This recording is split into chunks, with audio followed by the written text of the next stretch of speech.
the most embarrassing factors of the pseudoscience of macroevolution theory is that almost since its beginning, and even up to rather recent times, the evolution industry has been wrought with fraud, sloppy mistakes, and purpose deceit.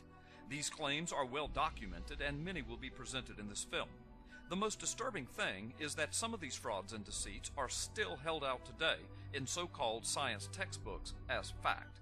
The ardent evolutionist hopes against hope that the ignorant masses will not see the shell game being played before their eyes. But alas, films such as this one, books and scientific articles are going worldwide at lightning speed thanks to the internet, and the masses are being awakened.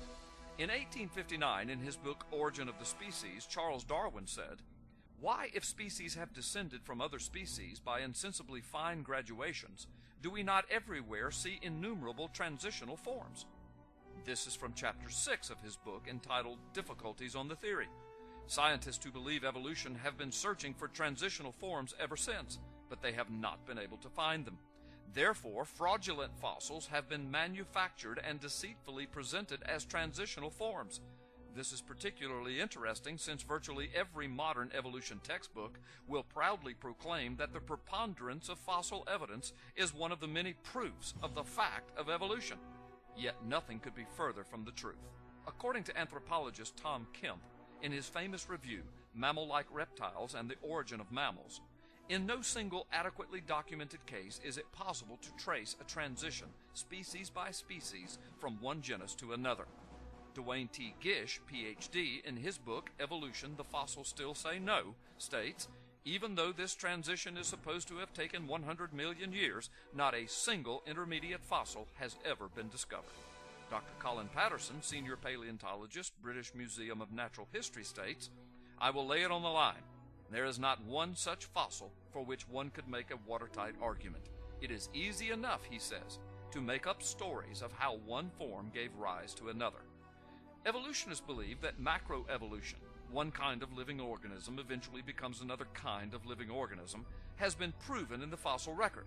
However, if there is overwhelming evidence in the fossil record that macroevolution has occurred, then why is it necessary to make fraudulent fossils?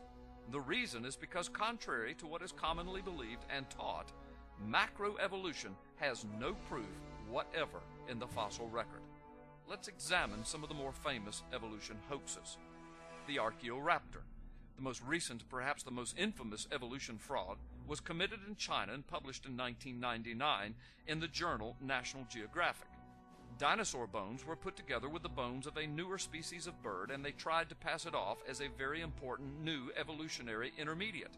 National Geographic later had to print a correction, and further research revealed that they had been fooled by the fraudulent fossil. The Brontosaurus. This dinosaur, presented in many evolution textbooks, never existed. It has been discovered and well chronicled that the body skeleton of one dinosaur was found without a head. Some 4 miles away, another head from another skeleton was found and placed on the original body skeleton. This head was from another distinctly different dinosaur. Thus, the Brontosaurus was deceitfully created by the evolutionist. The Piltdown Man was promoted as the missing link between ape and man. Piltdown Man was identified by a fossil skull. Piltdown Man was in science books and taught to children in schools for almost 40 years before the skull was examined to see if it was actually authentic. When it was finally examined, it was determined that the top of a human skull had been attached to the jaw of an orangutan. The fossil had been stained and painted to make it look old. The Nebraska Man, discovered in 1922, was accepted as an early form of mankind. But all that was actually discovered was a single tooth. It was later discovered to be a tooth from an extinct form of a pig. From one tooth, an entire fairy tale was invented and taught to children as fact. Java Man was a fraud. Ramapithecus was a mistake. Peking Man was another fraud. Neanderthal Man has been proven to be a race of modern men with severe arthritis. These and other examples should cause any prudent person to be at least suspicious of supposedly scientific reports about human ancestors. Another example worth mentioning is that of the peppered moth. Evolution textbooks declare, Most peppered moths were light-colored in the early part of the 19th century, but during the Industrial Revolution in Britain, the moth populations near heavily polluted cities became predominantly dark-colored.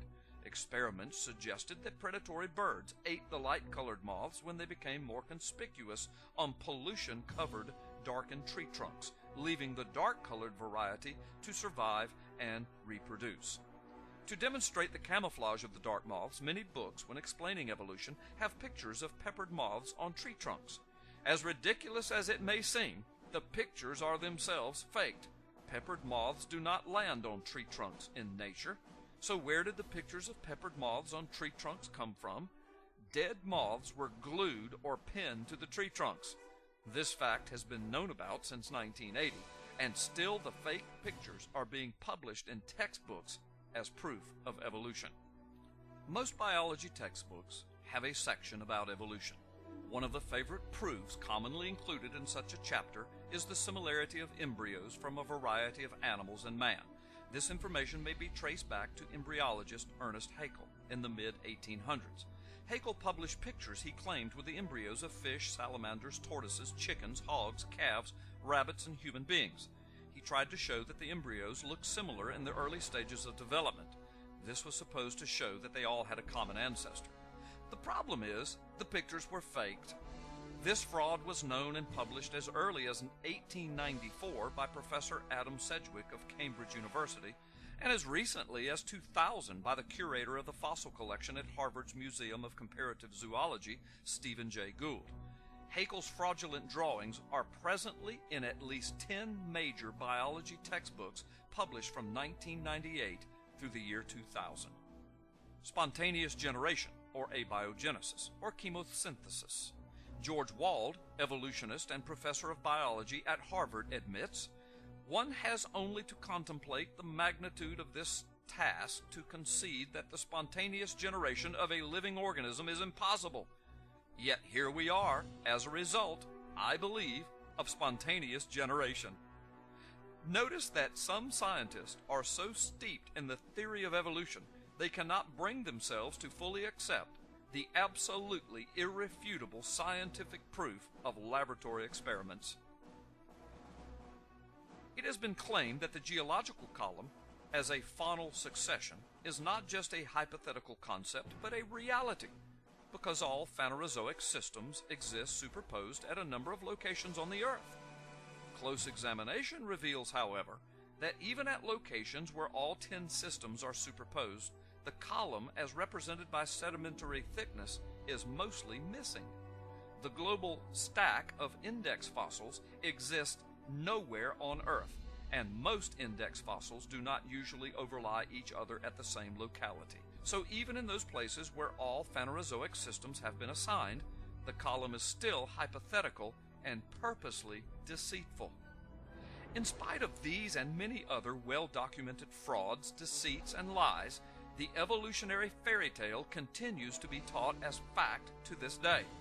But not only is it not fact, for the most part, it isn't even remotely good science, much less honest.